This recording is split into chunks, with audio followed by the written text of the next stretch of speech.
भगवान श्री कृष्ण जी की कितनी पत्नियां थी? श्री कृष्ण जी ने 16,000 पत्नियों से विवाह क्यों किया? जिसने 16,000 शादियां की उसे भगवान कहना कितना उचित है? ऐसे सवालों से आज सनातनी भाई बहन परेशान है। विधर्मी इन तथ्यों को तरह तरह से सामने लाते हैं और सनातन धर्म के नाम पर बदनामी फैलाता है। और दुख की बात है कि सनातनी भाई बहन अपने धर्म को ठीक से ना जानते हुए विधर्मियों को जवाब देने में विफल रहते हैं। आज हम जानेंगे भगवान श्री कृष्ण जी की कितनी पत्नियां थी, श्री कृष्ण जी ने बहुविवाह क्यों किया, और सबसे महत्वपूर्ण बात, हम भगवान श्री कृष्ण जी की बहुपत्नी प्रथा से क्या सीख सकते हैं। तो बिना देर किए चलिए वीडियो को शुरू करते हैं।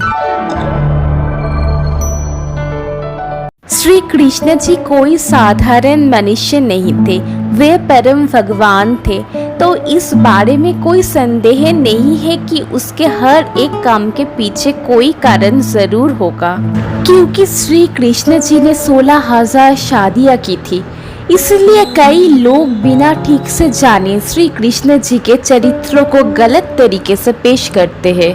कुछ जगहों पर यह संख्या 16,100 बताए जाते हैं। श्री कृष्ण जी के बहुविवाह के पीछे दो कारण हैं, एक सामाजिक कारण और दूसरा आध्यात्मिक कारण। सामाजिक कारणों पर बात करने से पहले मैं एक बार नरकासुर की घटना कुछ अलग ही दृष्टिकोण से बताऊंगी, जिसे आज तक किसी ने नहीं सुना होगा।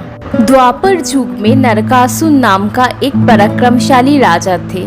उसने स्वर्ग, पृथ्वी और पाताल पर विजय प्राप्त की और तीनों लोकों का शासक बन गए थे। उसके अत्याचार से देवताओं स्वर्ग छोड़कर भाग आए। इस नरकासुर ने पृथ्वी लोक की 16,000 राजकुमारियों का अपहरण कर उन्हें बंदी बना रखा था। ये जानने के बाद भगवान श्री कृष्ण जी अपने गरुड़ वाहन को लेकर नरकासुर के पास जाने के लिए निकल पड़े। जैसे ही भगवान श्री कृष्ण जी वहां पहुंचा, नरकासुर का प्रधान सेनापति पंचमुखी मूढ़ा ने श्री कृष्ण जी के ऊपर हमला कर दिया। उसके 5 सिर होने के कारण उसे पंचमुखी मूढ़ा कहा जाता है और मूढ़ा का वध करने के कारण श्री कृष्ण जी मुरारी कहलाए। मूढ़ा को मारने के बाद श्री कृष्ण जी ने नरकासुर से युद्ध किया और उसे हरा दिया।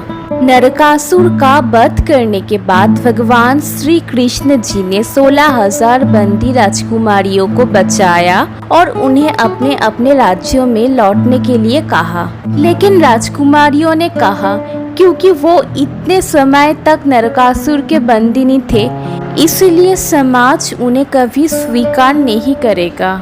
ऐसे में भगवान श्री कृष्ण जी ने उन 16,000 कन्याओं को अपनी पत्नी के रूप में मान्यता दी और उन्हें समाज में सम्मान के साथ जीवन जीने का अवसर दिया। इससे हमें ये सामाजिक सीख मिलता है कि समाज में महिलाओं का सम्मान करने के मतलब उन्हें उनकी उचित दर्जा देना और महिलाओं पर होने वाले अत्याचार के खिलाफ आवाज उठाना। आज भी इन समाज में बहुत सारे नरकासुर घूम रहे हैं। ये नरक के कीड़े मकोड़े हैं। समाज में इस नरकासुर से लड़ना हमारी जिम्मेदारी है। हम उसे श्री कृष्ण जी की तरह मार तो नहीं सकते हैं, लेकिन आवाज तो उठा सकते हैं, अन्यथा नरकासुर का अत्याचार बढ़ता ही जाएगा। अब आइए आध्यात्मिक कारण और वास्तविक रहस्य पर चर्चा करें। मानव शरीर में 7 चक्र होते हैं, मूलाधार चक्र, स्वाधिष्ठान चक्र, मणिपुर चक्र, अनाहत चक्र, विशुद्धि चक्र, आज्ञा चक्र और सहस्रार चक्र। सबसे ऊपर सहस्रार चक्र है। जैसे जैसे हम साधना के माध्यम से खुद को बेहतर बनाते हैं, हमारी चेतना कुंडलिनी ऊर्जा चक्र में प्रवेश करते हैं और सहस्रार चक्र को तोड़ता है, जिसके माध्यम से हम परमात्मा में विलीन हो सकते हैं। सहस्रार चक्र में 1000 पंखुड़ियां है। प्रत्येक पंखुड़ियां पूर्ण अर्थात 16 कलाओं से युक्त है 16 कला और 1000 पंखुड़ियाँ, यानी 16 कला इंटू 1000 पंखुड़ियाँ इक्वल टू 16,000। ये वो 16,000 राजकुमारियाँ है जिन्हें नरकासुर ने कैद कर रखा था। कौन है ये नरकासुर? हमारे जो नरकीय कर्म है, जो हमारी असुरी प्रवृत्ति पर हावी है, वे नरकासुर है। साधक के लिए कामना, वासना, लोभ, अहंकार आदि साधक के मार्ग में बाधक है। ये साधक को आत्म सुधार से रोकते हैं। तब तक उसकी कुंडलिनी शक्ति की जागृत करना संभव नहीं है। ये दुर्गुण ही नरकासुर और नरकासुर का मुख्य सेनापति पंचमुखी मूढ़ा, जिसके 5 सिर है।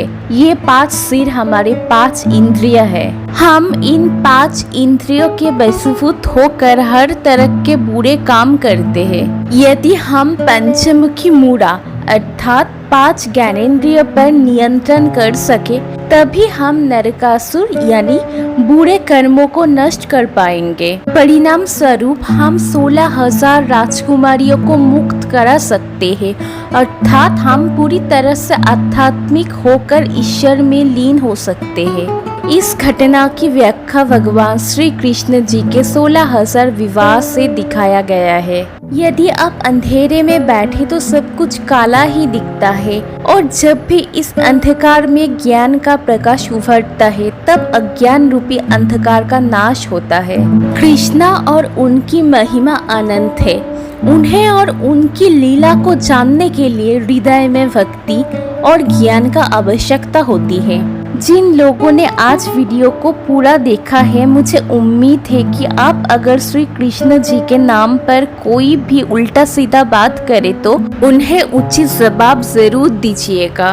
अगर वीडियो पसंद आए तो लाइक और शेयर करें। यदि आप चैनल पर नए हैं तो चैनल को सब्सक्राइब जरूर करें। जय श्री कृष्ण।